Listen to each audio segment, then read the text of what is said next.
Hello, fellow Texans. Welcome to the James Show. It's News Talk 820 WBAP, now on FM at 93.3. Buckle your seatbelt if it's not already done. And you might want to, if your shoes are off, put them back on, because there's going to be about 4 or 5 times when your socks will get blown off during this show. There's going to be some wow moments. And we're going to start with one of the most emotionally taxing stories of 2025. Update on the Carmelo Anthony versus Metcalf, Team Metcalf. I hate to put it like that. But we found out some terrible news here. The Metcalf family has been swatted twice. WFAA had the update last night. Frisco police confirmed to WFAA someone called it a fake shooting call to Austin Metcalf's mother, and it's not the first swatting call connected to that family in the past couple weeks. Austin Metcalf was stabbed at a high school track meet in Frisco and died from his wounds. Police responded to his father's home last week for a swatting call. That's when someone calls in fake threats trying to elicit a large police response. And now we've confirmed someone placed a similar call to Megan Metcalf's home on April 8th, just days after her son died. The Next Generation Action Network says the teenage suspect has been moved to an undisclosed location to, quote, ensure his immediate safety. The advocacy group says a court approved the move in light of repeated threats. Carmelo Anthony was released from jail last week and placed under house arrest. We did reach out to the Collin County DA and Anthony's defense attorney, but both sides declined to comment. So what level of just fantasy Truman Show are we living in here? So now we find out that both of the Metcalf parents have been swatted. And we all know what that means, right? They call in a fake call to get the police to show up at the house thinking there's an active shooter situation. Some people think that that should be considered attempted murder, because you're putting people in a life or death situation here. And no one's died from a swatting call that I can think of right off the top of my head. But on a long enough time scale, this is going to happen. Plus, it's just not cool. You're literally intimidating and scaring people, and under false pretenses. You're abusing the militarization of the police there to punish your perceived enemies. So the other part I find a little bit dubious about this is that it happened 2 weeks ago. 2 weeks ago. Well, how do we find out now? Why didn't we find out 2 weeks ago? Does no one care? No one's digging into it? No, not really. No great links are being made to get that side of the story, huh? And then a guy who's been on the James Show, Tim Young, who, well, I can't say yet. He's huge on Twitter and Instagram and all that. He tweeted this morning that, the last part of that where Carmelo Anthony's being moved to an undisclosed location because of all the threats. People have reached out to the Frisco Police Department, other media outlets. Tim Young says the Frisco Police Department, he reported this morning that they've received no reports of threats. Now, that doesn't mean they haven't gotten any. They could have gotten threats via Facebook or an email or some sign that was placed in their yard, or who knows. But they didn't report it to the cops. So isn't that a little suspicious? So this is the movement we have. We found out that 2 weeks ago, both of the parents have been swatted. And we found out that Carmelo Anthony's now moving to an undisclosed location after threats. Oh, stop it. Yeah, like we're the dangerous ones. Like Team Red ever does anything like that. I'm sorry, we don't have an Antifa. We don't have the Team Red equivalent of a BLM. No one gets shot and killed at our rallies. No police get shot and killed at our rallies, unlike Dominic Alexander's. Yeah, oh yeah, he's so not safe. Yeah, look out for the guy that stabs people in the heart. No, I don't think the Metcalfs are safe. I'm sorry. Did the Anthony family get swatted? No? Oh. Well, has there been any reports that the Frisco police can confirm that threats are happening against them? No?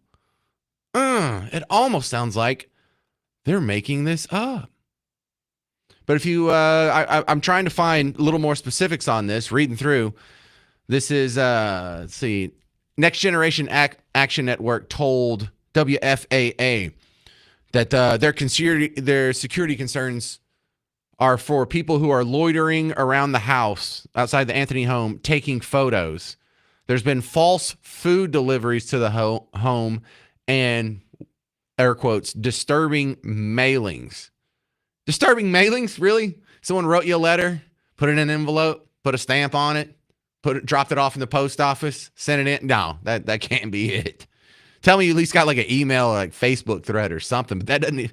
Who cares? People loitering and taking photos outside your home? Yeah, that's not actually a threat. This is what the media does when your child stabs another child in the heart and murders them in a track meet. That's kind of par for the course. That's expectations. That's not a threat. These little goobers that are taking pictures aren't the stabby kind. Your kid is. You're not in danger. You are the danger. Ooh, remember that from Breaking Bad? No, Skylar, I am not in danger. I am the danger. Yes, it's this similar situation like that. Yeah, look out. Y'all are really the victims. Isn't this sad how victimhood is such a moral imperative? The family of the homicide committing stabbing kid still has to somehow pretend and warp the situation to look like the victims. Oh, people are threatening us. People are loitering outside our homes. Our lives have been ruined. We have to move to an undisclosed location. Oh, stop it. Stop it. Now, I know many, you probably are making the connection with so many of these stories in the headlines. Why is it that these people are always on the wrong side? They're always choosing the wrong guy, always looking at the same information you're looking at and just coming to a completely opposite opinion that just seems evil. You know, you tearing down dozens of major American cities for an entire summer over George Floyd, the guy who just passed the counterfeit bill, multiple felons, violent felon, done prison time. He's literally overdosing on fentanyl. According to the toxicology report, there were no exchanges of racial slurs or any acknowledgement of a racial aspect in the entire act. But that was your civil rights hero. During COVID, we had to put him in a golden coffin, horse-drawn carriage down the streets of Houston while you couldn't go to your own grandmother's funeral. Remember that? Trayvon wasn't a sweet and innocent kid. Kyle Rittenhouse was actually threatened with a gun. You side with the Palestinians who parachute in and shoot up a music festival, kidnap, rape people over the Israelis for the crime of wanting to live in Israel. Democrats in Congress just can't stop rushing down to El Salvador in defense of an illegal immigrant domestic abusing MS-13 gangbanger. And then here, I don't see any instance in how Carmelo Anthony can be considered anything other than in the wrong on this one. So he was wrong. His family was wrong for running to a race hustler in this event. They immediately made it political and racial by going to Dominic Alexander. And now his supporters are wrong for swatting the actual victims of the murder. Allegedly, reportedly, suspect, whatever. But I don't think anyone who has taken an honest look at this story has any doubt who the good guys are and who the bad guys are. There is no defense for Carmelo Anthony's actions that day or his family's response since then. I dare anyone to debate me on that one. 800-288-9227. 800-288-9227. That's next on The James Show. News Talk 820 WBAP, now on FM at 93.3.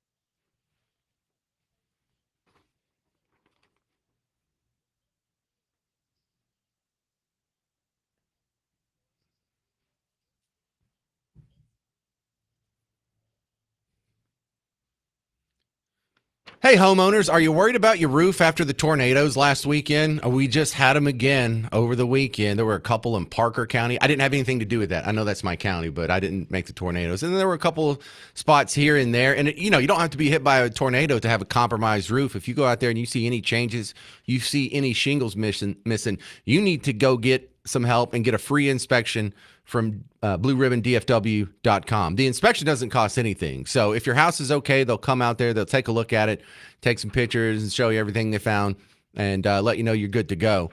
If something is wrong, you'll be glad you found it as soon as possible before the cost exploded exponentially into some bigger repairs. So don't wait. You'll only regret it. And there's no downside if you're jumping the gun and getting an inspection too soon because it's free. BlueRibbonDFW.com, a family-owned business. John, Tish, and Trevor been here for 31 years, and they'll do you right because they're not going to go anywhere. If you do actually have any problems, they'll actually be in town and be in business for years to come to actually follow up on that warranty. But, you know, they have experienced crews. You're probably not going to need it. But if you do need a new roof, they can help you with the financing options, getting help from the insurance company. I hated all that paperwork. And if you mention you heard it on WBAP, you get a free ridge vent ventilation upgrade. So go to BlueRibbonDFW.com, BlueRibbonDFW.com.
Hey there, welcome to the James Show, News Talk 820 WBAP, now on FM at 93.3. Well, we just learned that the Metcalf family's been swatted twice, and also that Carmelo Anthony, the kid that stabbed to death another kid at the Frisco track meet now, 3 weeks ago? He's been moved to an undisclosed location because the threats against him are so scary. 800-288-9227. If you can't tell who the bad guy is in this situation, I need to hear your explanation. 800-288-9227. Randy in Frisco, you're on WBAP. What do you think, Randy? So this is what I think. December 28th, 2017, there's a gentleman named Andrew Finch that was a Call of Duty player that was swatted by someone called Swatastic from L.A. And police officers came in, shot him in the chest, and he later died. So there's been one gamer that I know of for sure that has died from swatting, just as there's been another gentleman in his 60s that died from red flag reporting. So I'm 100% on board with you that I am down with having this to be sought by law enforcement as attempted murder.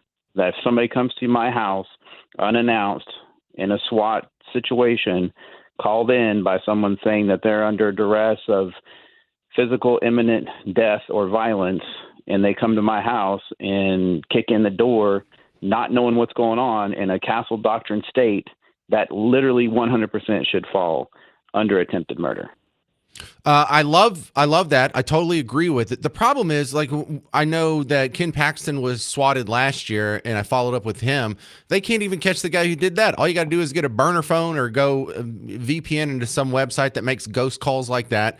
And I think it's pretty easy to get around the detection on that one. As a telephony manager, I can totally understand, and I understand 911. I understand that, you know, they want to make sure that, you know, they do everything possible to protect life and property because it's what they've been contracted by the city. I'm sorry, Randy, did you say telephony manager? Yeah, telephony manager. I manage phone systems. I'm actually a systems administrator, but I also I manage phone systems. So I just never heard that word before. That's fantastic. So, yeah, I just remember when I was kids, there were people that we used to call freakers that would rig the phone system and be able to make free calls from anywhere when calls used to cost something. So I bet you know a bunch about that. But, Randy, what about the general premise here on, I mean, after the swatting, after the stabbing, after his behavior at the press conference and hiring a race hustler and whatnot? I mean, is it obvious who the good guys here and who the bad guys are? I think I think, you know what? I have a really, really close friend. We grew up together, and we are not the same ethnicity. And he actually, whenever I was going to college, he went to college for the sole purpose to be an MP in the Air Force, which is what he was able to do. And he and I talked about this, and he pretty much summed it up the best way possible, that there was a huge tragedy that occurred. Both families will never be the same, and both families have lost significant things in this. And I believe one family is being done a huge disservice by the people that they chose to represent them. And whenever Mr. Metcalf went to that event, it would have been best for the families. It would have been best for the country. It would have been best for everybody involved for them to see and understand and hear what he had to say. Because The only thing I've ever heard him say is, I forgive this young man for what happened. I pray for him and his family. I want peace and healing. I want all the students in Frisco ISD to be safe. And I want us to be able to come together as a country and understand that we need to be better as a people and actually take life for what it should be worth. Randy, a blessing. I think we know your answer. I think we know your answer. Thank you, sir. Don in Dallas, you're next up on WBAP. Your thoughts? Hey, I just got a question or an observation or whatever you want to call it. Sure. I listen to your show. I listen to your show every now and then, mostly for entertainment, because you're very entertaining. My question is, I've heard you talk a lot about Carmelo Anthony. I hear that every day. Well, we got an incident with another 17-year-old that just stabbed his grandparents. What's the difference between that kid and Carmelo Anthony? Well, I think. And why don't you talk about that kid with the same amount of passion as you do about Carmelo Anthony? Well, okay, first, I do make the case that it's odd how some stories get so much more attention than other stories. I was even talking about yesterday how the three teenagers that were killed over the weekend, nobody's really talking about them. And you think these were all justified, killings, or do you think there's a little bit Well, of injustice? you have the power. You have the power to give that story attention, and you're not giving it attention. Only your attention is on the African American kid. You're not talking about that kid that just stabbed his grandfather and killed him. You said nothing. Okay, so Okay, so you're saying that the media is not giving it attention. You are the media. You have the power. You own 93.3 WBAP. The power is yours. It's in your hands. But you're using the power to persecute a kid that was supposedly. there it is. There it is. We don't know. We don't know what he acts. We don't know what he. We don't know if he's guilty. But I don't know. It doesn't matter to me one way or the other. But the justice system has to do its job. But it just bewilders me why you don't give that same energy. Why do when a you white think? kid- Go ahead and say it. You're throwing out some jeepers. I don't know why you wouldn't. You have a theory. Why don't you go ahead and say it? I don't know. I don't believe you're racist. There I it is. absolutely don't. I'm listening to you. We got him. There it is. He gets -7 points for that one. Don in Dallas is now in the hole. He's our first player in the red on the James Show. -7. Thank you, Don. You knew it was coming. You saw right through it too. We just had to wait a little bit and ask him a couple of leading questions, and you'll get to it. I know. I that's right. I can only come to my position not because Carmelo Anthony maybe was a little too aggressive in the track meet, then it could end up being considered a murder in the eyes of the law. No, I'm just a simple old racist. That's it. That's all. 800-288-9227. 800-288-9227. Yeah, I like this. Is there any doubt who the good guys are and the bad guys are? If your best defense is, oh, you must be racist, sounds like you don't have a whole lot of evidence and details on your side, sir. I'm James Parker. It's News Talk 820 WBAP, now on FM at 93.3.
Hey there, welcome back to the James Show. News Talk 820 WBAP, now on FM at 93.3. In the middle of the Metcalf family, we found out they were swatted twice. Carmelo Anthony's moved to an undisclosed location because he's scared for his security, or at least the race hustlers around him are saying that to the media.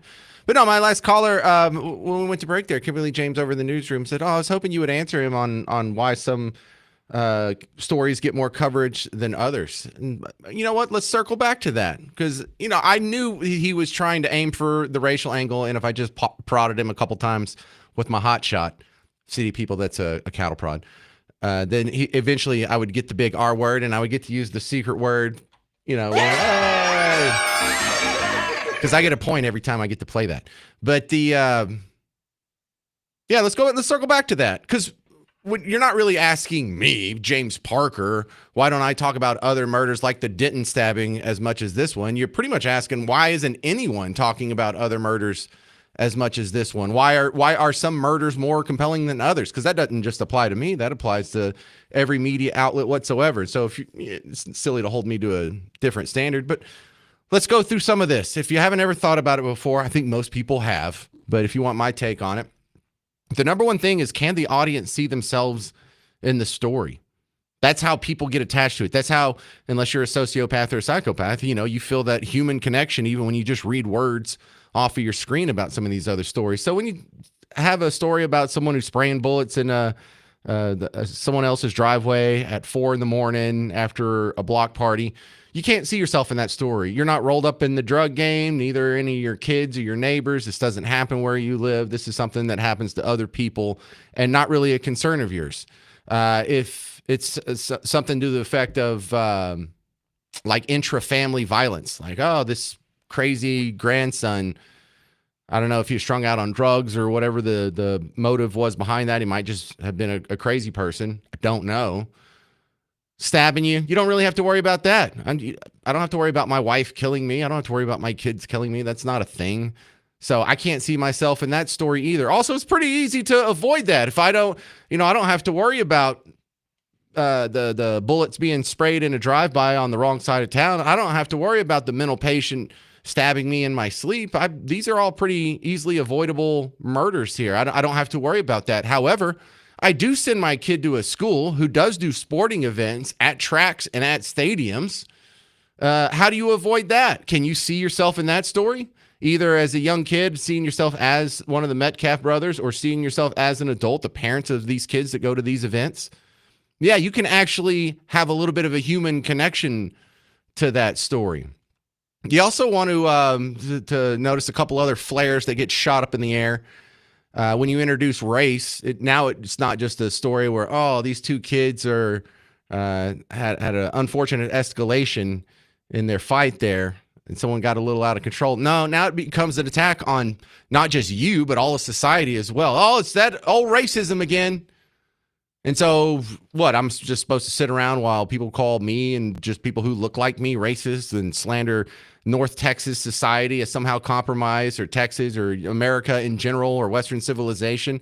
No, I am going to have some stronger opinions about that than some crazy grandson killing his own grandmother. I mean, that's a terrible tragedy, but again, that's not something that is like a direct attack on me. No one's calling me racist in that one. I don't even know what the race of those people are, actually.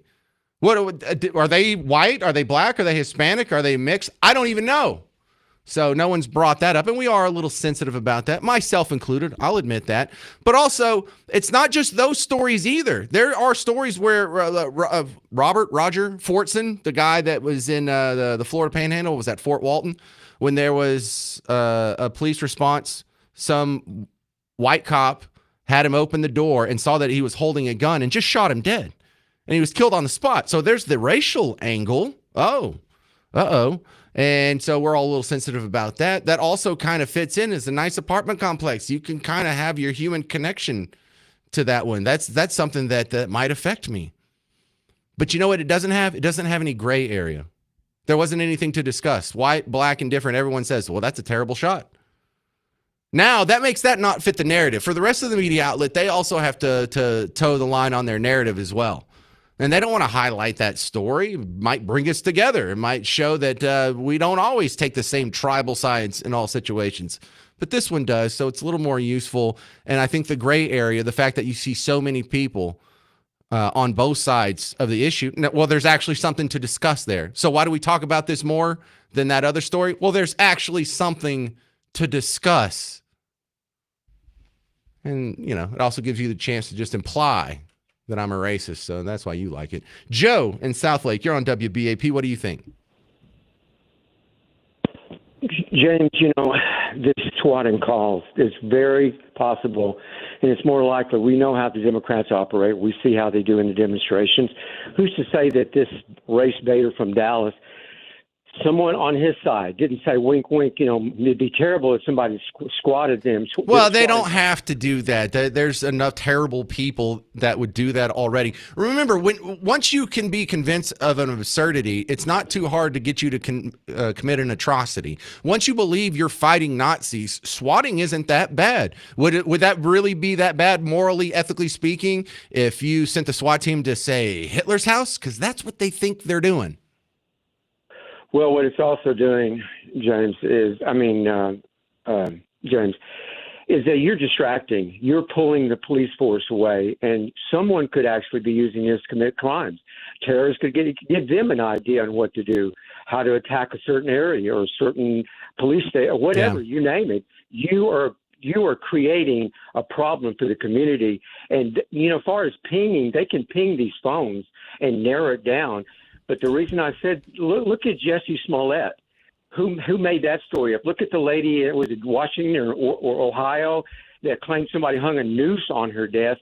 Long story short, they took DNA to her body. She was the only one who refused to take it. She finally agreed. It was her that actually did it.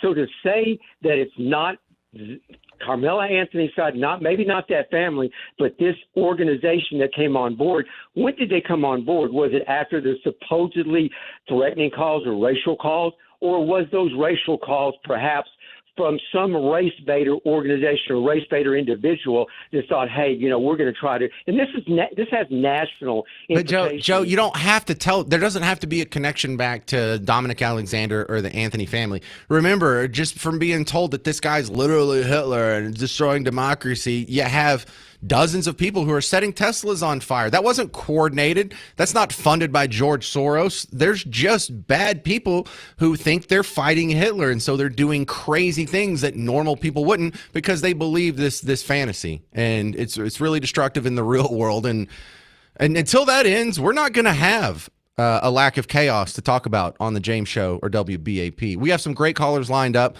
who have some hot opinions on this. Metcalf family swatted twice. Carmelo Anthony moved to undisclosed locations after threats. And I think it's pretty crystal clear who the good guys are here and who the bad guys are, who you want to emulate, who you want more of in society and who you want less of in society. 800-288-9227, 800-288-9227. I'm James Parker. It's News Talk 820 WBAP, now on FM at 93.3.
Hey there, welcome to the James Show, News Talk 820 WBAP, now on FM at 93.3.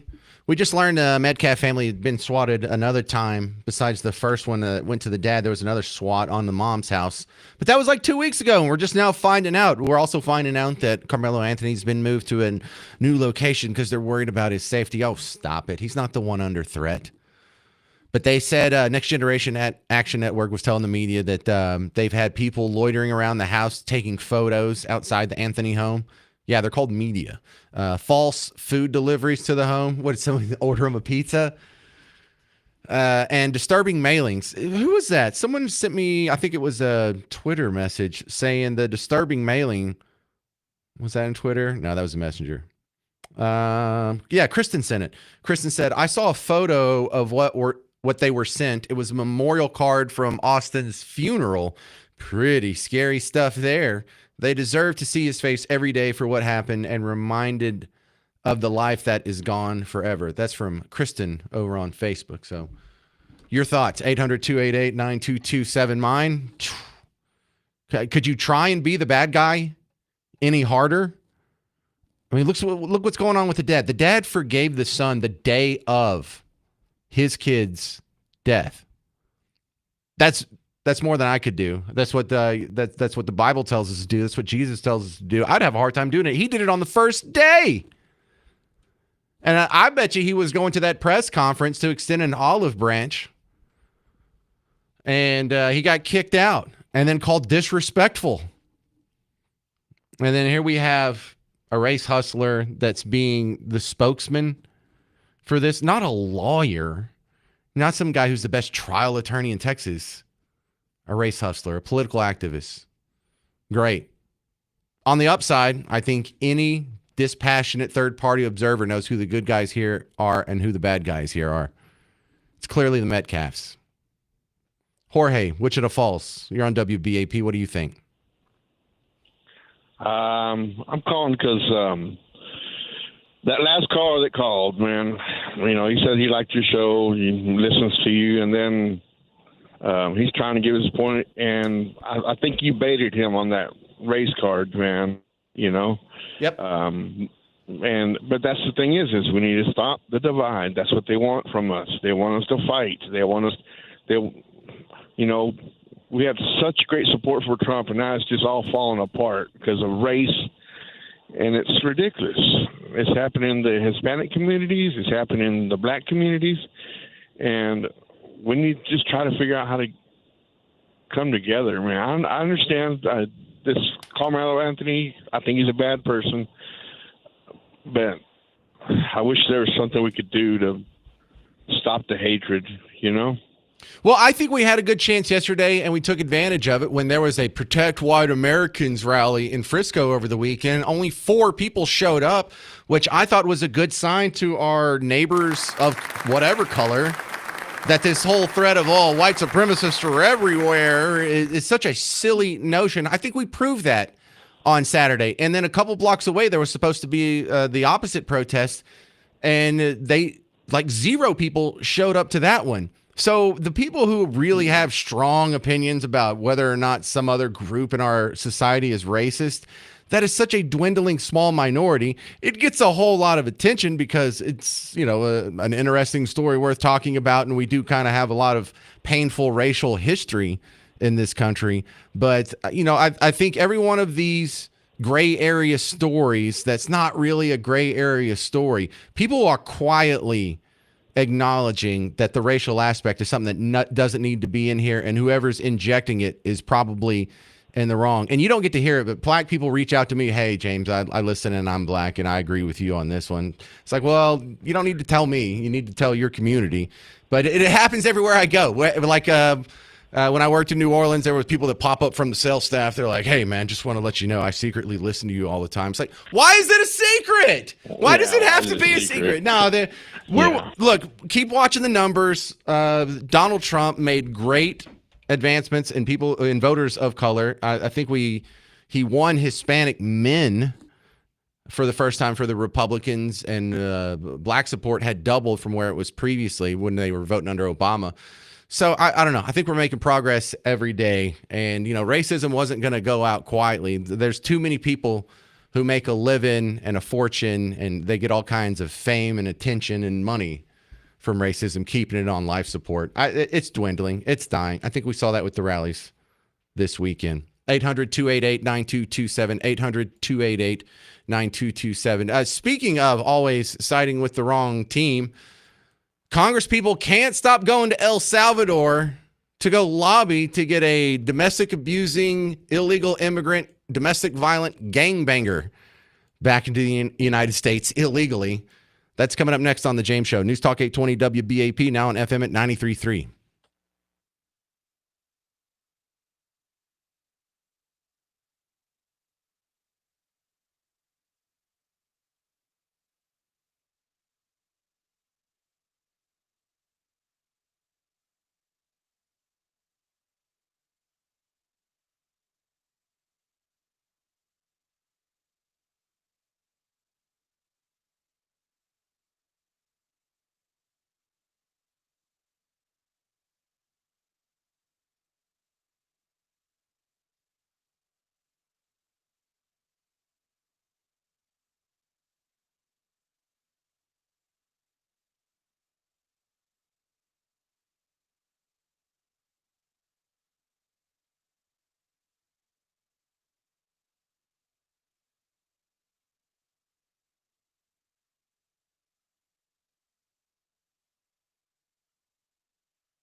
Hello, fellow Texans. Welcome back to the James Show. It's News Talk 820 WBAP, now on FM at 93.3. Let's go.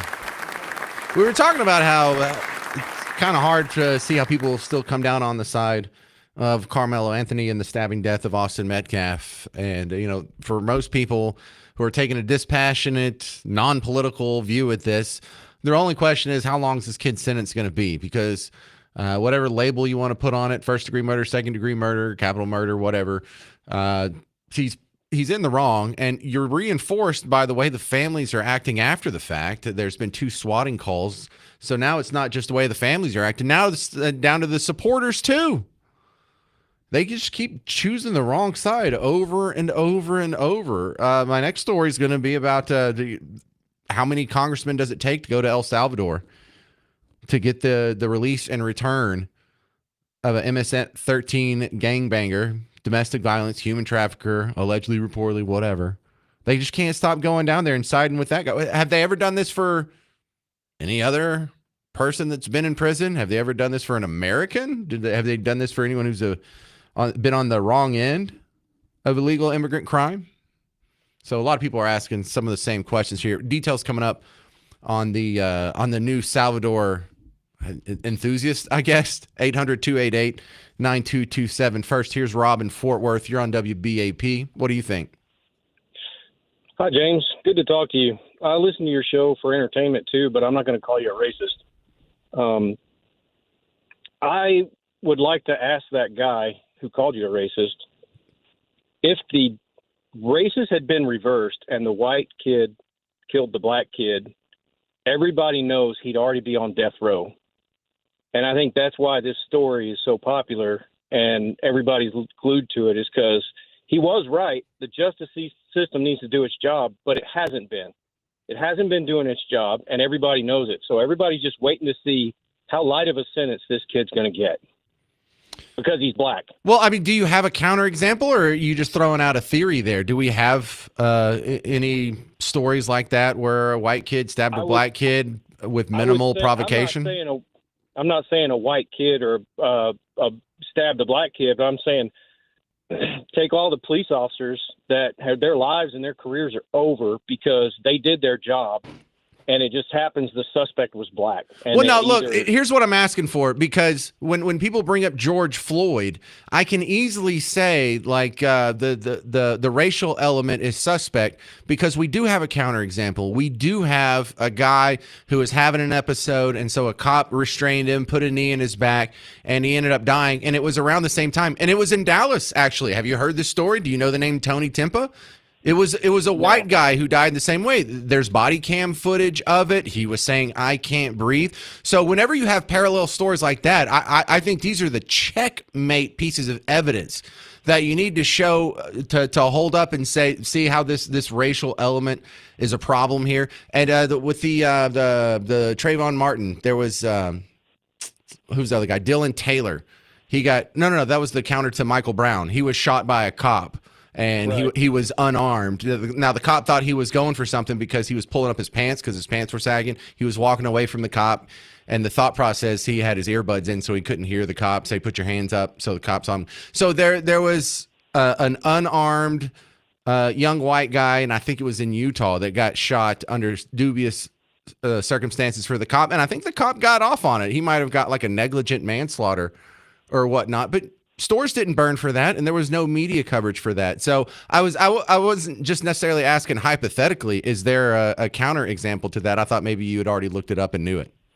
No, I don't. I just go off what I hear and what I see and how I think other people see things, and everybody knows that this kid is going to get a lighter sentence than he would if he was a white kid. Well, I don't think we know that. We need a counterexample. Give me a counterexample, and maybe I could agree with you. But it wouldn't get the same amount of attention, and Dominic Alexander wouldn't have the same opinion on it. That's for damn sure.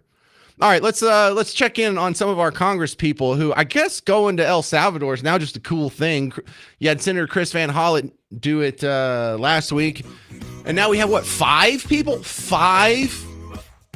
from Congress went to El Salvador yesterday, and they're all arguing to get this guy out of jail. We have evidence. It was adjudicated by by two judges, by the police department that arrested him, by Bukele himself, that he's a gang member, illegal immigrant. But Robert Garcia, Maxwell Alejandro Frost, Yasemin Ansari, and Maxine Dexter, Congress people who have all gone down there. Now, some of them just went down there. They tried to meet with Abrego Garcia, and they were denied. I guess they didn't want to turn this into some sort of visiting carousel. They got to put their foot down somewhere. But Maxine Dexter, she's the congressional representative, and yes, they're all Democrats. She says she's not going to leave El Salvador until Kilmar Abrego Garcia returns to the United States. Really? Really? Let's circle back on this one here in a few days or in a few months or whenever she comes back without him. Because that's a bold statement. I don't think Maxine can live up to that one. But they just can't stop falling all over themselves to protect gangbangers, to protect criminals, to ignore real suffering of real Americans, like legal Americans of whatever color. They're just falling all over this. Please, we got to get this gangbanger back in America. Please.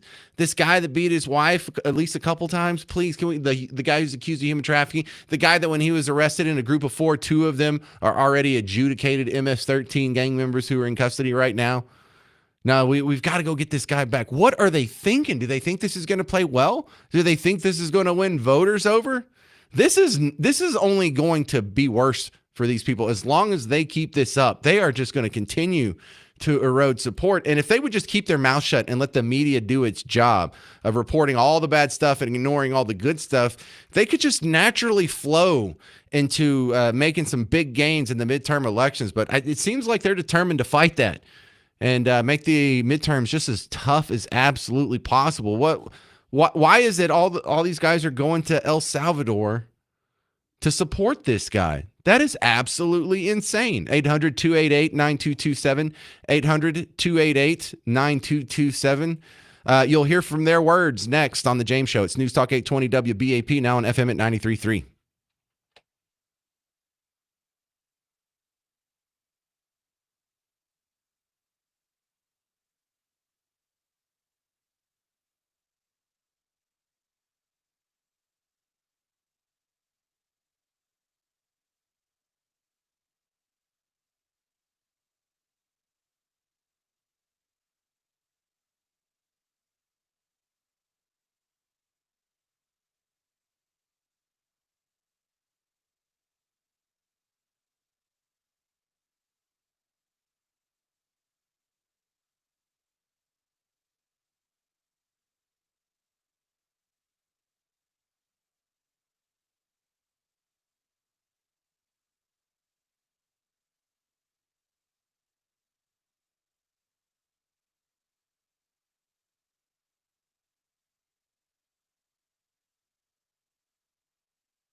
Hey there, welcome to the James Show, News Talk 820 WBAP, now on FM at 93.3.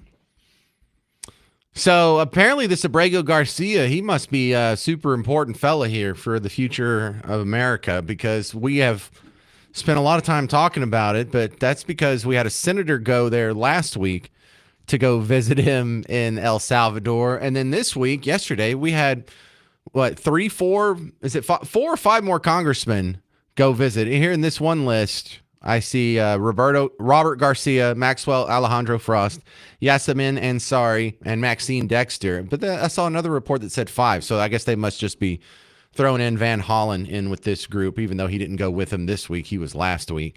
So that's now 5 people from the halls of Congress are going to go get this one dude out of jail. There's no American prisoners y'all are worried about, may be held under some shady circumstances or questionable paperwork behind his arrest.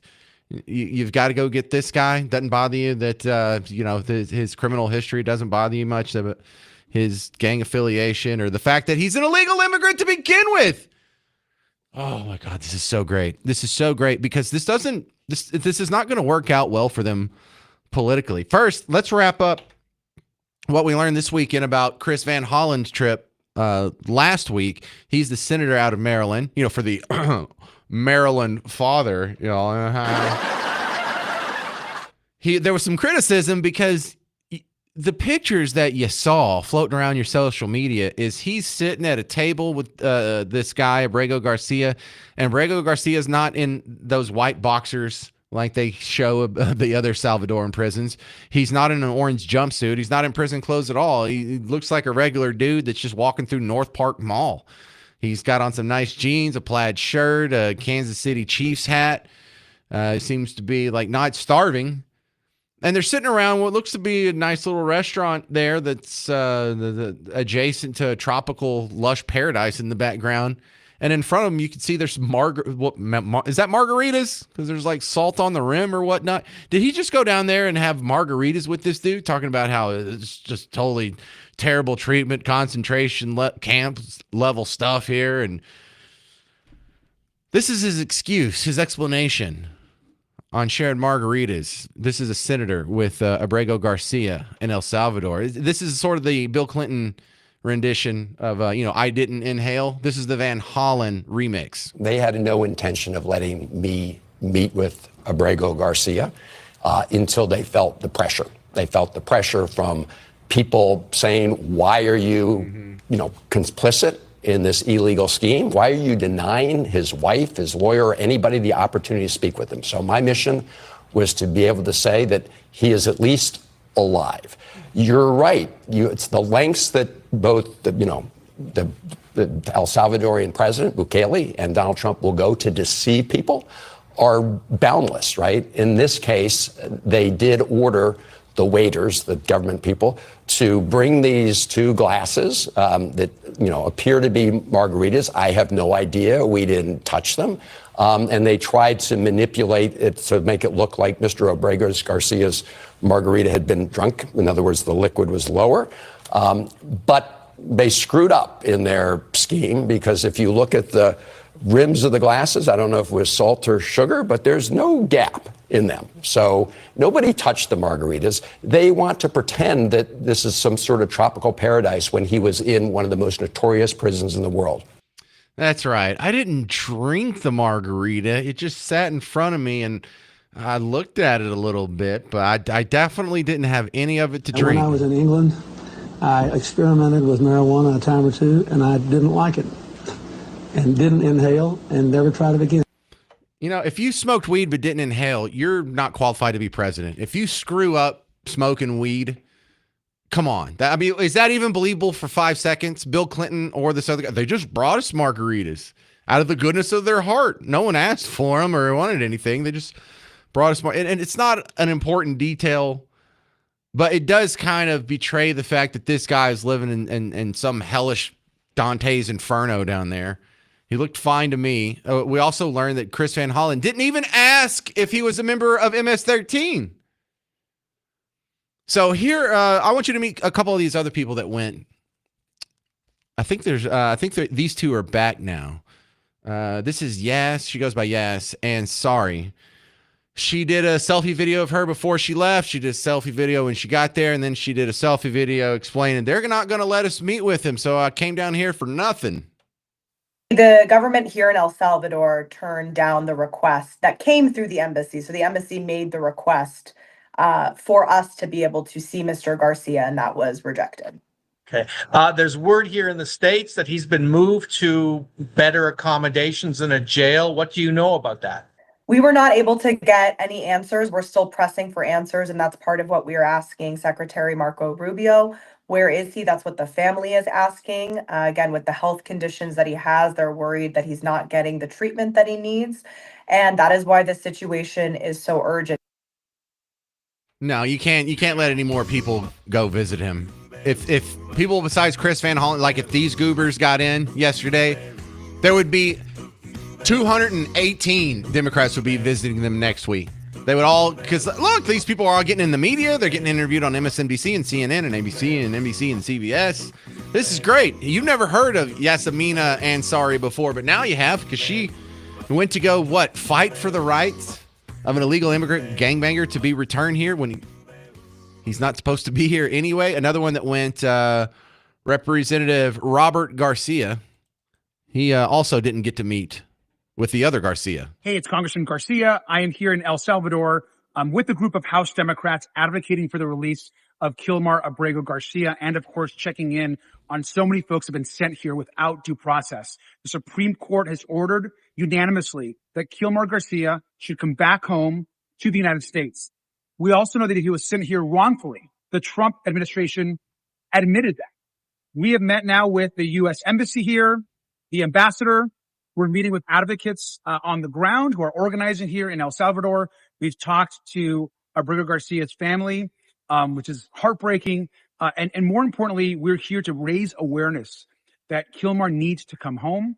We need to build support here in El Salvador, but also in the United States. He must come home.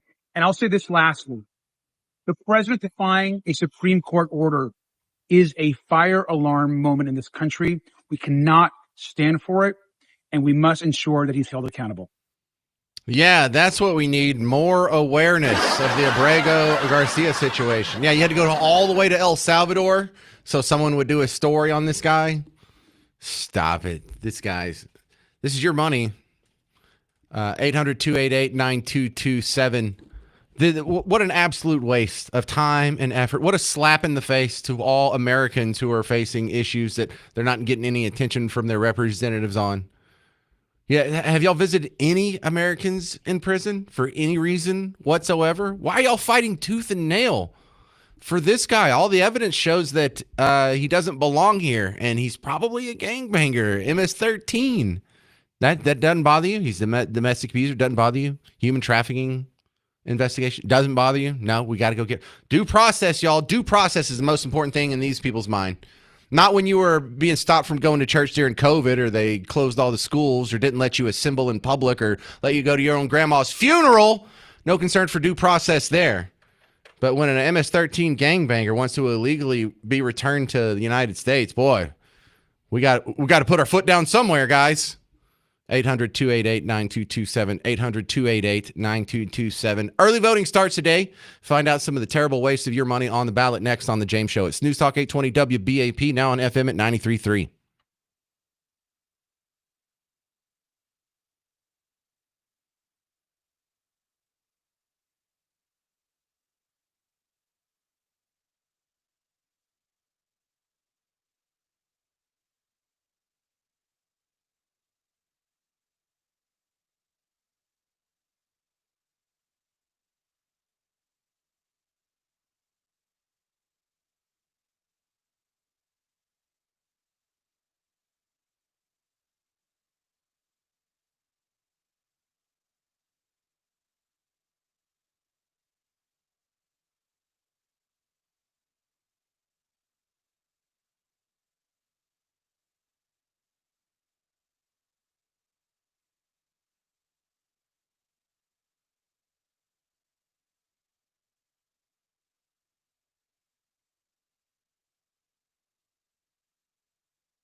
Hey there, welcome back to the James Show, News Talk 820 WBAP, now on FM at 93.3. Coming up in just a minute. Early voting starts today. I'll give you some info you need to know on that, voting times and whatnot, and a couple of things that are on the ballot. Right now, though, I want to finish up with how many congresspeople are going to go visit El Salvador on behalf of one gangbanger. This is just so bizarre. I guess they think this helps. 800-288-9227. This is Jan in Flower Mound. What do you think? I think that the left is desperate to support this Kilmar guy, MS-13, and any other gangs, because I suspect that these criminals are providing financial support for their campaigns and maybe other revenue streams. No, this guy's not donating to any campaigns. He's just a regular old illegal immigrant in Maryland who happens to have MS-13 ties. Well, maybe he didn't personally, but I suspect that the gangs are supporting a lot of these left politicians. I mean, I think there was just a judge that resigned in New Mexico from allowing a Trinidad-Agua, however you say it, gang member living with him. You know, what makes sense, James, as to why the left would support this? I think they're hoping not to be exposed for their connections to these gangs, either from campaign support, yeah, but okay, or Jan, connections to child trafficking. Let me throw some alternatives that I think most people think are a bigger player than the fact that maybe gangs are supporting them. There's a few obvious reasons why Democrats would want an open border, because of the perception that the people coming in are eventually going to be Democrat voters, whether they get them legal citizenship through amnesty or like in New York City, illegals can vote. And in a lot of jurisdictions, especially municipal size elections, they already let illegals vote. New York City! They give them driver's license and whatnot. So part of this is to shore up their perceived voting base. I don't know how long that'll last, because if Latinos keep drifting toward Team Red, they may want to close the border faster than we do.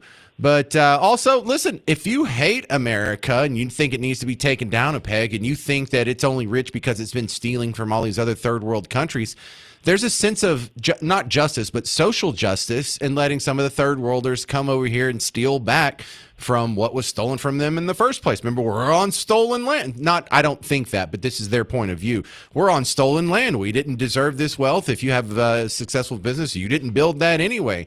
And look, they need it. They're poor and they're sad and they're orphans and widows. And so there's sort of the suicidal empathy that goes along with it. And then when you look not from the useful idiot level, but to the elite level, like the pigs and animal farm, you like illegal immigration because you own all these businesses, and if you want your meat packing plant to make more money, you can fire all the Native Americans, and I don't mean Native Americans capital N, and get a bunch of illegals in here at half the price, and they're not going to give you any crap, because if you call the cops, they can get deported. And this is real good for the super elites as well, to have that sort of underclass. And they've done this in history. This isn't the first time the Democrats went to third world countries, grabbed a bunch of people of color, and brought them here to be a virtual slave class. They've done this before. I agree to all of those things you said. I just think that every one of those reasons that you gave, I think, are reasons that the left is doing what they're doing. It's just that they're so blatant and in our faces with, oh, look at us, and look at what we're doing. And right. Well, it is so anti-American. Anyone who's willing to take an honest look at the situation and has just even below average intelligence should be able to see through this. So thank you very much. That's Jan in Flower Mound. Now, early voting. This isn't getting a whole lot of news because, it's not as sexy as voting for president or even governor. But these elections are the ones that hit your pocketbook every month, just like your federal taxes, these property taxes that you pay, these school taxes, these bonds that are on the ballot.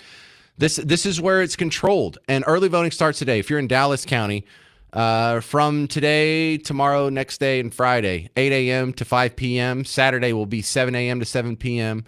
April 27th, the Sunday is noon to 6 p.m. And then Monday and Tuesday of next week, 7 a.m. to 7 p.m. See how it changes? So go check it out. I saw this on Dallas Morning News, but I'm sure there's many other places you can find it. There's almost the exact same schedule for Tarrant County. They have 2 more hours. They open 2 hours earlier on Sunday. Collin County only has the same thing pretty much, except they're closed on Sunday. Denton County, similar schedule as well. Now, for most of you, I've been going through the ballots that different people listening to the show would get, and there's a lot of you who are just going to go vote on like 3 school board seats or 1 city council seat. But there's a couple of things that I'm going to be watching that aren't just people trying to get into positions of power, and that's 2 big bond issues. There's one that's in Plano. They call it Propositions A through G, A, B, C, D, E, F, G. Add it all up, $648 million in bonds are listen, this is broken into 7 propositions because it's going to be covering streets, public safety facilities, fleet operations, parks, library renovation. But listen, if you're just the average run-of-the-mill homeowner, your tax bill will go up $134, not a month, a year. But when Dallas Morning News says the cost is well worth it, you should probably vote against it. Listen, it's important to remember these aren't vanity projects. They're investments in Plano's ability to deliver key services at the high level residents have come to enjoy and expect. No, how about you just take my existing tax dollars and do the same thing with it? Can you please? Because if I give you this money to spend on the streets, that money you were otherwise going to spend on the streets will go to vanity projects, will be wasted. Money's fungible. You can't just say, oh, yeah, all this money is only going to be used for good stuff. Because even if that's true, it's just going to free up the other money to be wasted on dumb things like theater and dart. But next one we're talking about, I have a guest coming in the next segment in Frisco to talk about this Frisco Center for the Arts. Oh, my goodness. This one's just terrible, too.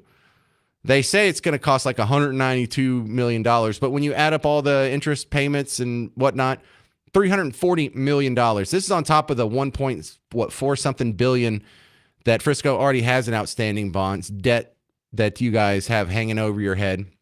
But do you really need a 3,000 seat hall to host Broadway level shows? If it really is that important and that popular, wouldn't there be a private sector entrepreneur to build that for you that doesn't have to be at taxpayer cost? That way, if it fails, then that's his money that gets wasted and not yours. We'll talk about that next on The James Show. What do you think? 800-288-9227, 800-288-9227. Me, if it's a proposition where they're asking to take out debt in your name, just vote no on all of them. They're almost all terrible ideas. I think 1% of the ones I've seen in my entire life weren't terrible ideas. I'm James Parker. It's News Talk 820 WBAP, now on FM at 93.3.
Hey there, welcome to the James Show, News Talk 820 WBAP, now on FM at 93.3. Early voting starts today across North Texas, and some of the stuff that's on your ballot isn't making big news because it doesn't really affect anybody outside of your community, but it definitely affects you. So study up before you go vote. Maybe you vote early, maybe you vote on election day. Just know what you're voting for, and if you don't know what you're voting for, put no. Can we do that? My next guest running for office up in Frisco, Bert Thacker. Am I saying that? Is it Thacker or Thakur? It's Thacker. All right. Thank you so much for having me on, James.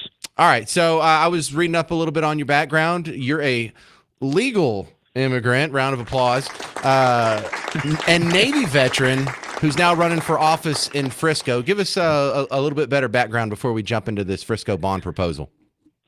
Absolutely. So my name is Bert Thacker. I'm a U.S. Navy veteran. I served honorably during 9/11. Technically, I'm a combat veteran. I was deployed in Operation Iraqi Freedom. And during that time, I renounced my Indian citizenship and became an American citizen because I love our country. I was a nuclear reactor operator in the Navy, but I know how to walk with kings and lose the common touch because I'm a man of the people. I've driven Uber. I've worked in a warehouse. Now I commission hyperscale data centers for a very large company. And here's a fun fact. I won Jeopardy. I appeared on the last episode of Jeopardy with Alex Trebek. Shut up. Is that not on your website? I didn't see that. All right. So now you're running for Frisco City Council. And let me ask you, Bert, how do you feel about this proposal to spend $300-something million to build a new big fat Broadway theater in Frisco? Vote no on Prop A and B, for the love of God. Amen. Amen. I don't know if you heard was I talking about that yesterday or Friday? I was making fun of that on a Friday. Friday. Okay. Yeah. I was making fun of that on a previous show. So you agree with me on that. What's your reasoning? Explain to the people why you think the theater's a bad idea. Do we really think spending $160 million of our hard-earned tax dollars that should be going to build our roads, building our sidewalks, heck, it could be used to attract good-paying businesses. Part of that money is coming from something known as the TERS, which should be used for our schools. And instead of building company or attracting companies that align with President Trump's incentives for manufacturing, energy, as well as pharmaceutical research and next generation AI, we're spending it on boondoggle projects like this, where the backs of the average American taxpayer are being used to pad the pockets of billionaire developers. And I'm against it. I think if the need for the arts is a big need, they should come at this with money in escrow as opposed to making us fund nearly half of this project when we could be using it for all of these other things. Imagine if we had power plants, data centers, good paying jobs, things that pay $100,000 a year and fix our roads. Let's take care of us first. Well, Bert, I also want to stress that I am not completely against public funding of theaters. We pretty much have a theater on every school campus. So if you want to have a Broadway play, maybe you just need to have it at one of those. Do we really need like a standalone theater project? But also, I don't think this is in your jurisdiction, but you probably have some strong opinions on it. Some of the money for this project is coming from Prosper ISD because in a previous election cycle, the voters had approved a bond of $100 million to build a new theater there. And instead of getting a theater on Prosper ISD campus, it's just going to be thrown in with this Frisco project. And that doesn't seem very ethical, Bert. That's precisely the point. So right now, Frisco ISD is building a project for $54 million. This thing is gorgeous. It looks like Lincoln Center. So why do we need to build another one to compete with Prosper ISD getting the bulk of it? And the way it's set up is that Prosper ISD gets to have 80% first right of refusal. Broadway across America is going to be doing 20% of this, and 20% is up to us to be able to do the O&M costs. So as an alternative, what I'm saying is, why aren't we utilizing the theater that's already being built with our bond dollars, mind you, that we can bring Broadway across Dallas to do shows on the weekends? Why aren't we attracting film festivals and using Frisco as a filming location? Let's build an art scene as opposed to spending almost with cost overruns and inflation. The one thing they haven't even spoken about is a parking lot that they'll have to build that some estimates are saying is $75 million. This is all coming from bonds. And Prop B states, point blank, if we are unable to raise this money via sales tax, then the city has the right to go out and issue bonds with ad valorem taxes backing it. Well, I also feel like what's the worst case scenario if everyone votes no on this? you have to do it at a smaller theater to have a production. You might have to drive all the way to Plano for a bigger theater, or God forbid Dallas for it. Or I mean, McKinney's building one for $300 million. Troy Aikman is its front person selling those seats. We have a beautiful facility right here in Frisco that the ISD is building. But more importantly, should we really be using a funding vehicle that's removing the ability for us to fix our roads, fix our sidewalks, fix our infrastructure? Is that what we should prioritize? We don't have an animal shelter built. We don't have a VA clinic. Single moms with kids with disabilities are coming up to me every day saying, hey, we've got no place to put our kids when they turn 18. I'm terrified of losing my income. We have traffic that is a mess. And with my opponent voting for Universal Studios, which is going to bring arguably 20+ thousand people a day, our traffic mitigations are going to go insane. So before we jump into all these vanity projects, why aren't we taking care of our needs first, as opposed to trying to make Frisco into a destination? All right. City? I like this BERT guy. Let me put you up to the real test. What's your thoughts on DART? DART, we have, let's leave DART. DART comes with a lot of strings attached to it, okay?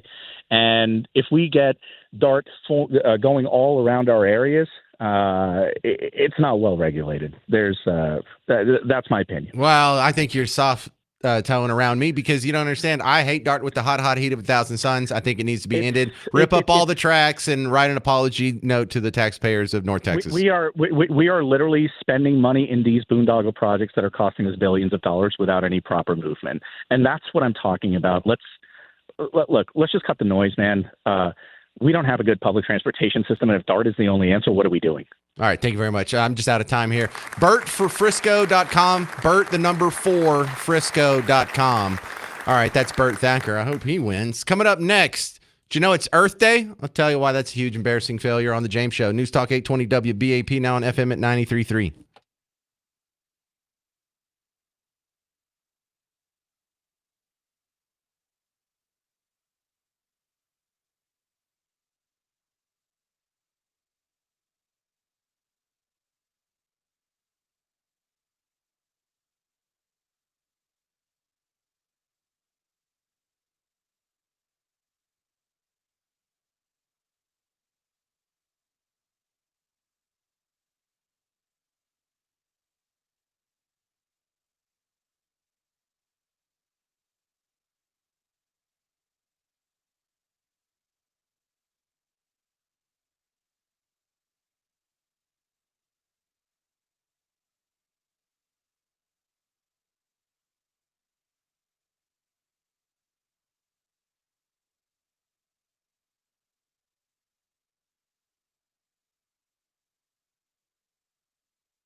Hello, fellow Texans. Welcome back to the James Show. It's News Talk 820 WBAP, now on FM at 93.3. Yeah, let's go.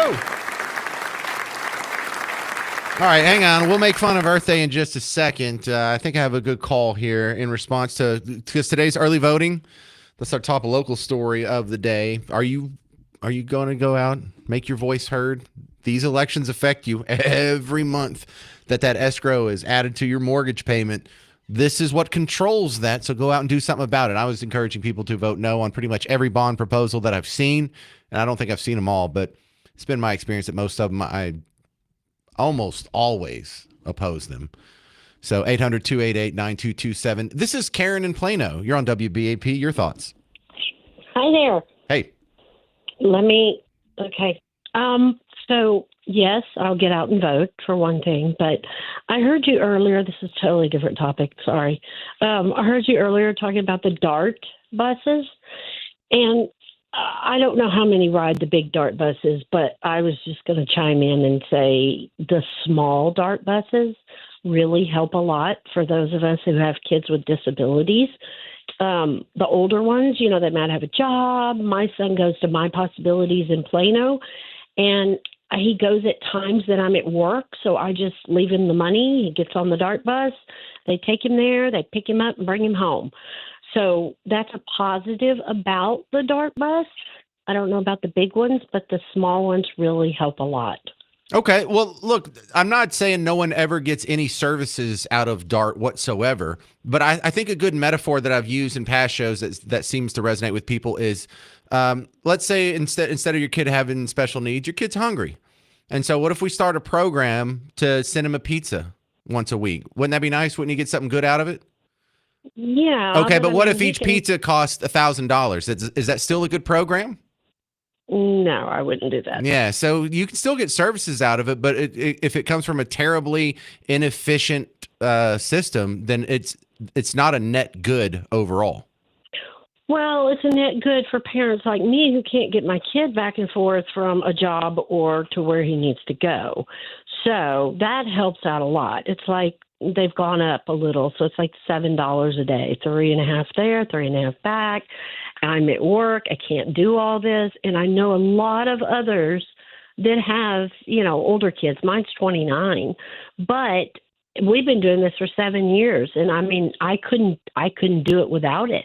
I'm sympathetic to your cause, but if we just turned off DART tomorrow and instead of forcing you to go use their services as you're using them now, and we just cut a check to you, you could cover this yourself, and not only cover it yourself, but be able to go whenever you want and not be stuck on their schedule, on their time, on their pickup and drop off locations and things like that. It's a terribly inefficient system. I'm not going to argue that no one gets anything good out of it, but at the cost, it just doesn't make any sense because we're spending. I totally agree on the big stuff, the big buses, but they come. But just the one for you, you like that little vans, yeah. And it's great times, all that kind of stuff. So that was just my positive to put in on the DART thing. Okay. Just wanted to let you know. Fair enough. That's Karen in Plano. Thank you very much. All right, so let's talk about Earth Day. I love Earth Day because it's a day that I don't think they're going to continue having in the future because it's just got to be so embarrassing because we've gone through so many Earth Days and we have so many records here on, I have the Audiotron 3000. So every time one of these climate conferences rolls around, you get a bunch of people who get in front of the media and they make all kinds of just scary predictions. And then people like me who love to rub it in their face, gather up all these old predictions and we can go play them. Here, the environmentalists on Good Morning America were predicting the ice cap would be gone in just 4 years.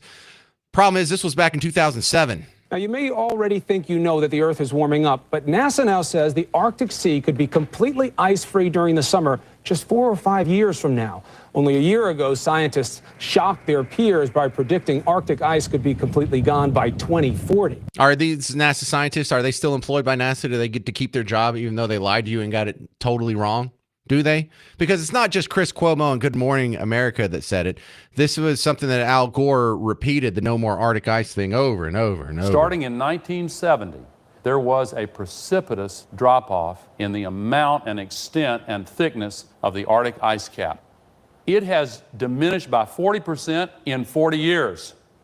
And there are now two major studies showing that within the next 50 to 70 years, in summertime, it will be completely gone. It will be completely gone. He said it again. Wait, wrong one. He said it again 2 years later in 2008. Many scientists predict shockingly that the entire North Polar ice cap may be completely gone during summer months during the first term of the next president. I have just folders and folders of sound bites like this of all these global warming predictions, and they're all wrong. And some of them have already passed, like the ones I was playing there. Also in Inconvenient Truth, Al Gore told you that in Glacier National Park in Montana, the glaciers will be completely gone by 2020. Well, here we are in 2025. They're still there, aren't they? Al? This is happening in Glacier National Park. I climbed to the top of this in 1998 with one of my daughters. Within 15 years, this will be the park formerly known as Glacier. Yeah, it's still there. They actually had a sign up that they had to change in 2019, and they just scrubbed that little part out. And it's fast forward to today. There was the San Francisco Climate Fest or whatever this week, and the local ABC affiliate was reporting on Al Gore's speech there. He sounds a little different, but it's the same message. Our Constitution, written by our founders, is intended to protect us against a threat identical to Donald Trump, someone who seeks power at all costs to get more power. I kind of like the Foghorn Leghorn version better. Well, if the baby has a fever, you don't tell them the crib's flame retardant, something like that. My favorite, though, George Carlin. This is kind of my stance on environmentalism. The planet has been through a lot worse than us. Been through all kinds of things worse than us. Been through earthquakes, volcanoes, plate tectonics, continental drift, solar flares, sunspots, magnetic storms, the magnetic reversal of the poles, hundreds of thousands of years of bombardment by comets and asteroids and meteors, worldwide floods, tidal waves, worldwide fires, erosion, cosmic rays, recurring ice ages, and we think some plastic bags and some aluminum cans are going to make a difference? Make no mistake, if someone is predicting the apocalypse that is based on a false religion, whether it's a Christian, the ancient Mayans, or Al Gore, that's just a religious belief that gets disproven every time it's tried. Coming up next, James Varney from Real Clear Politics. We're going to discuss whether or not the courts have a right to be stopping all of these deportations. I'm James Parker. It's News Talk 820 WBAP, now on FM at 93.3.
Well, hey there. Welcome back to the James Show. It's News Talk 820 WBAP, now on FM at 93.3. My next guest is the great Jim Varney from Real Clear Politics. Jim, I wanted to bring you in to talk about this due process discussion here. You know, there's a newfound interest in due process, and I think the problem that most of us see that's not really being given a fair hearing is the idea that the previous guy can let in 20 million people illegally, but in order for us to remove them, each one of them is going to get their own due process hearing before we can deport anybody. Well, that kind of just prevents deportations, period. So if they can come here without due process, shouldn't they be able to leave without any additional due process? Because most of these people have already been adjudicated in some form. Well, I think the thing to do would be to figure out some way to do it on a massive scale so that it doesn't have to be an individual thing. You could either have Zoom meetings, or you could have a judge go to one place that's filled with them. But I mean, obviously, all of these things are being thrown up as obstacles to try and prevent Trump from carrying through on his immigration policies. And it's interesting to see how riled up people get about it, because like all these things, I think you and I have talked about this before, like all these things with Trump, it seems they feel like history began on January 20th or 21st of this year. And it didn't. It's not like Trump came out of nowhere and just started doing these things. And it's not even really that a lot of these things are crazy. It's more like what was happening the last 4 years was crazy. And he's trying to stop it or undo it. So I do think that, due process is a core constitutional principle, and I think it should be honored. I'm not sure that it applies to every illegal immigrant. I mean, I long considered it something for American citizens. I suppose it does extend to anybody who's actually in the country. I don't know about that. I'm not a lawyer. But, I think this is a very weird hill for them to die on.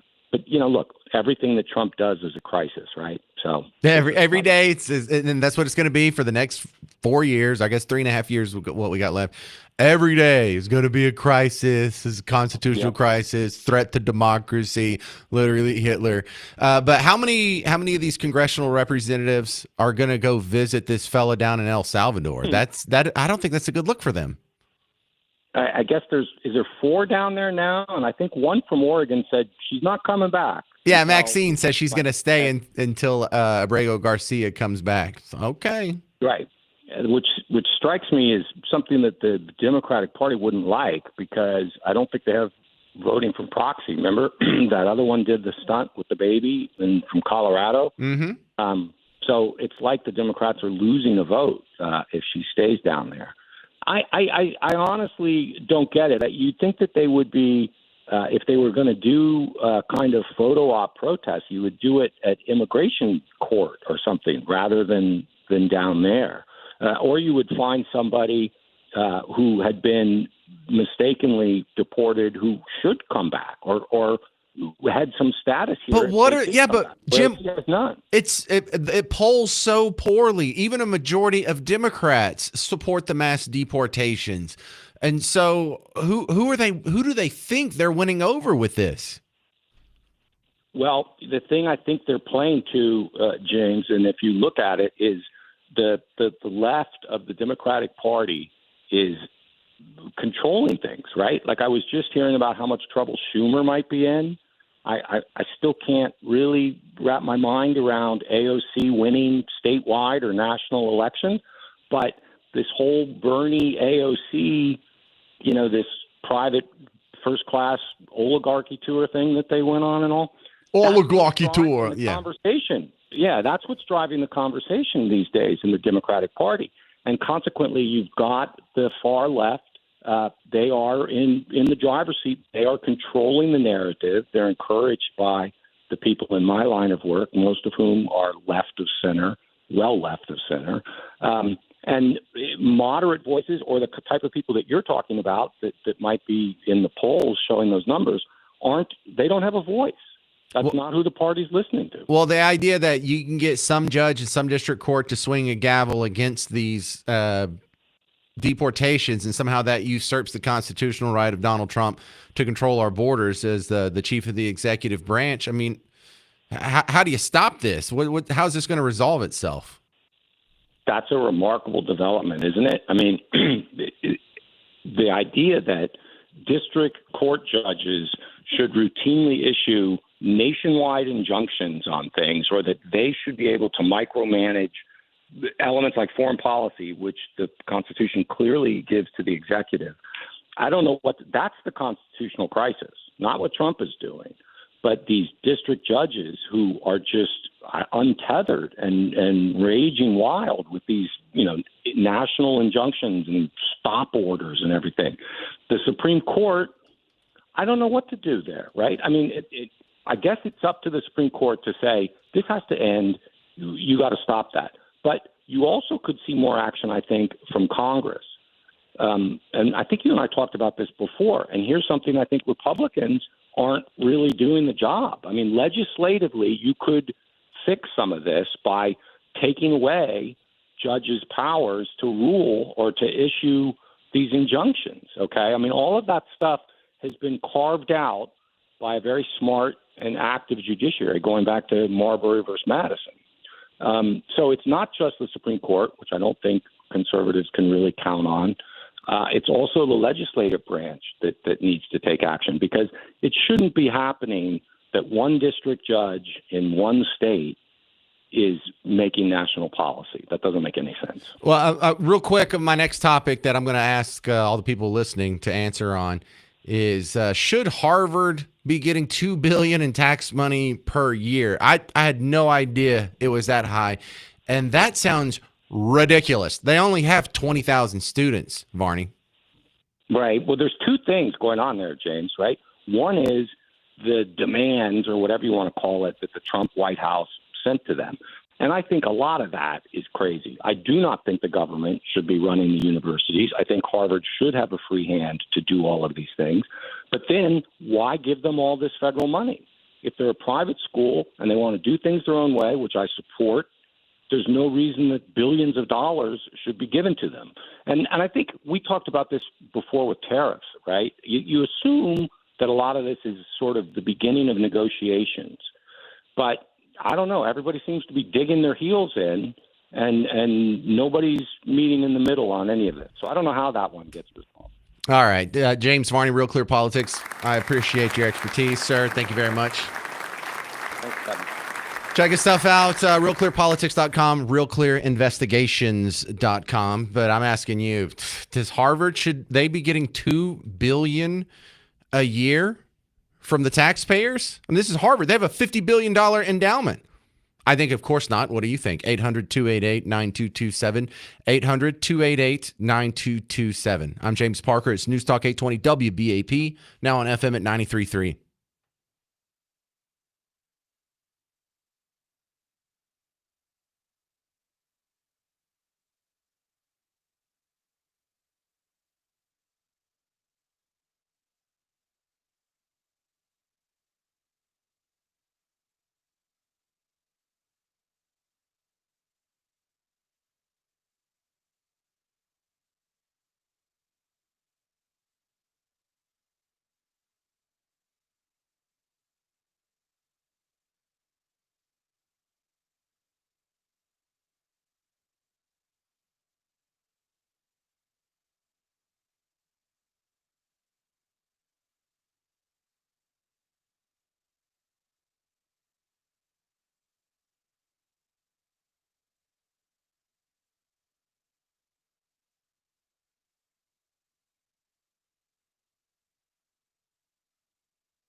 Hey there, welcome to the James Show, News Talk 820 WBAP, now on FM at 93.3. And following a pattern on today's show, we have some people out there who are falling all over themselves to take the side of the guy who did the stabbing in the Frisco track meet. We have other people who are taking the side of the guy down in El Salvador who's an MS-13 gangbanger and domestic abuser and human trafficker and just falling all over themselves to get him returned to the United States. And this next one, similar story.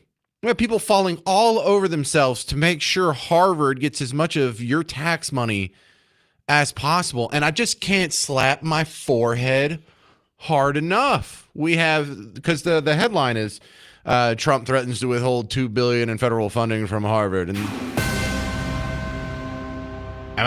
are they a sympathetic figure? Who thinks Harvard is a sympathetic figure? Because they say that, like, well, you know, with all the research and the schooling and how's Harvard going to make it? Oh, yeah. How's Harvard going to make it? Oh, those poor kids down suffering over in Harvard. You know, that struggling community over there. Is there a more affluent community of human beings in the history of Earth than the Harvard community? Students, faculty, alumni. Harvard. Think of something that's more rich and elite than Harvard. Harvard. 188 living billionaires have graduated from Harvard. Why don't you go get a couple bucks from those guys? Why don't you ask them to float the bill instead of Joe the plumber in Balk Springs? 8 U.S. presidents graduated from Harvard, 24 heads of states, 31 heads of government, founders of giant companies, you know, even if they didn't finish, Mark Zuckerberg. There's a lot of those, a bunch of Nobel laureate winners, members of Congress. Is there a less deserving receiver of charity than Harvard? Let me give you a couple other numbers too here. There's about 20,000 students at Harvard. And if we're sending them $2 billion a year in taxpayer money, how much is that per person, y'all? Did you do the math? Because I did. $1,400,600 billion. No, Joe, it's not that much. 150 million. No, it's not that. It's $100,000 though. $100,000 per student.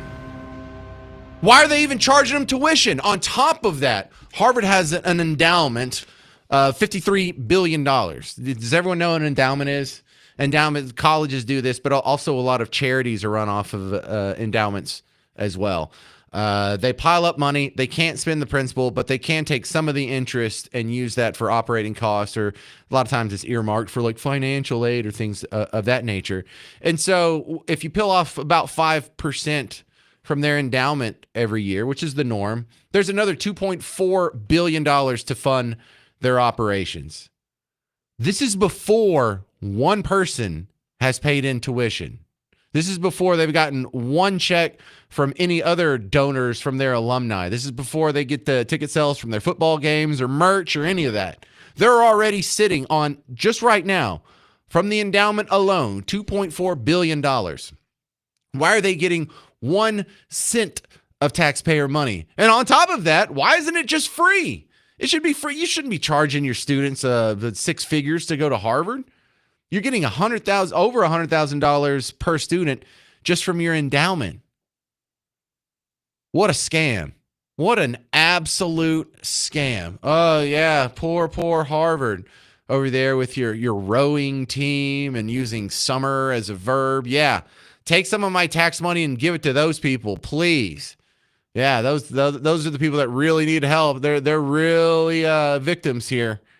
They're really deserving recipients of taxpayer charity, the students at Harvard. Good Lord, if we can't cut off Harvard, then we can't cut off anybody. I mean, why don't we just give food stamps to the Walton family while we're at it? Or to Elon Musk? We're just throwing around money like that. But when you find out how much money they have in their endowment and how much money they pull off of it versus how many students they have out there, plus the ability that their community could to just raise the money themselves and donate it, why are they getting 5 cents of taxpayer money, much less $2 billion? And if Donald Trump just froze it, which means they may still get it under this guy, because, you know, they're not acquiescing on all these other cultural issues, just so unimportant. I hope they never get that money. Why? In fact, for any of these elite colleges, why are they getting 1 cent? I understand why, like Richland College or Brookhaven or something like that gets a little help at the state and local level, but I don't think they should be getting federal money either. No one should be getting federal money. No colleges should be getting federal money. That is insane. I mean, look, if I was in charge, Harvard would be free tomorrow. It's the richest community in human history. But there's no way they should be getting $2 billion in federal funding. Just how many colleges are out there getting money? How much money are we spending on this? How much money is coming out of your back to go to the people at Harvard, the faculty, the students, the alumni? Is there a less deserving group of people who need your charity? I can't think of one. 800-288-9227. 800-288-9227. Coming up next, more stories of terrible teachers. I'm James Parker. It's News Talk 820 WBAP, now on FM at 93.3.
Hey there, welcome to the James Show, News Talk 820 WBAP, now on FM at 93.3.